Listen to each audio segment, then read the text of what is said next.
Updating your payment information on Epic Games is a straightforward process. Follow these steps to ensure your payment details are current. Step 1. Log into your Epic Games account. Before filing a refund or dispute, use the s.com link in the description to open a refund dispute deadline calculator and confirm your deadline. Step 2. Navigate to account settings. Once loaded in, click on your account name in the top right corner. From the drop-down menu, select Account to access your account settings. Step 3. Go to Payment Information.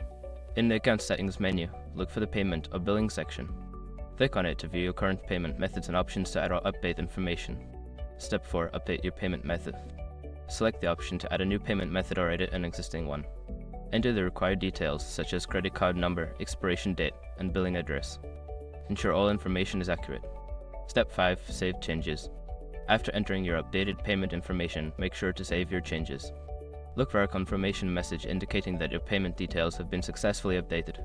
By following these steps, you can easily keep your payment information up to date on Epic Games. If you encounter any issues, consider reaching out to Epic Games support for assistance.